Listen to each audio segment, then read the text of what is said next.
Hi, I'm Elijah, and welcome back to another Kenco webcast, your #1 source for information on labeling and pricing products. Today, I'll be showing you how to properly load and maintain your Monarch 1131 series handheld label gun. If you find this video to be helpful, please click the like button below. Before we begin, let's familiarize ourselves with several key components of the gun. Let's pick up the gun with our left hand and take a look at the top. Right away, you'll notice the print head and the adjustment dial. Let's turn the gun towards us and look at the front. On the top, you will see the nip roller. This will help apply the label to your product. Below the nip roller, you will see a silver roller, and below that, the gray feed bar. If you look closely, you'll notice two arrows engraved in the black frame. Please make a note of them for later, as they will aid us in loading the gun. On each side of the gun, you will find a latch. These latches will open the upper housing assembly.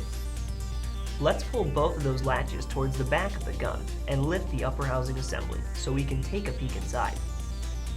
Below the nip roller, we will see the ink roller rod. On the side of the ink roller rod is a white button that ejects the ink roller from the rod. In the middle of the gun, you will find the label housing assembly. On each side is a circular disc that holds the label roll and relieves friction when the gun is properly loaded. Working towards the front of the gun, there is a plastic cover over the advancing mechanism.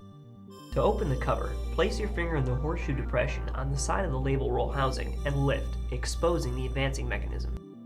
This is an important step when clearing a jam. Notice the advancing mechanism advance every time you squeeze the trigger.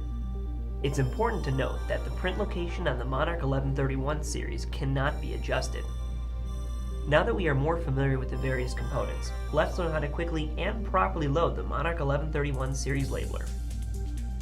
Let's start by opening up the label housing cover. Let's grab a roll of labels and place it in the label cavity so that the labels are winding from the back and over the top of the roll. Custom printed labels with your information and blank labels in assorted colors are available through Kenco. Push the labels in firmly, and the roll should lock right onto the core holding discs. Let's pull the labels out of the gun and over the silver roller about 6 to 8 inches. Then we can close the label housing cover. Now, we'll need to remove a few labels from the liner before we feed the labels into the advancing mechanism. A quick and easy way to do this is to squeeze the trigger halfway and pull the label strip down until you've separated about 6 or 7 labels. Next, let's tear the label lining to remove the other labels so we have a nice clean start. Let's feed the labels into the advancing mechanism right above those little black arrows while continuously squeezing the trigger until we meet resistance and the liner comes tightly around the front of the gun. Now that the gun is properly loaded, we'll learn how to adjust the price. Now I'm going to show you how to adjust the dial on the print head. With the top part of the gun facing you, we'll use our left hand to hold the gun and our right hand to grab the adjustment dial. Let's change the bands to our desired price by turning the adjustment dial. To move to the next set of digits, simply pull the adjustment dial and the adjustment indicator will follow you to the digit you are currently adjusting. When you have finished adjusting your label gun, be sure to push the adjustment dial back into the print head and you're all set. Now that we know how to properly load and adjust the Monarch 1131 label gun, let's learn how to change the ink roller. The first thing we need to do is open the label housing cover. To release the old ink roller, let's press the white button on the side of the ink roller rod. The ink roller should pop right off. Use only the white button to eject the ink roller, as pulling on the ink roller itself will damage the ink roller locking and ejection mechanism.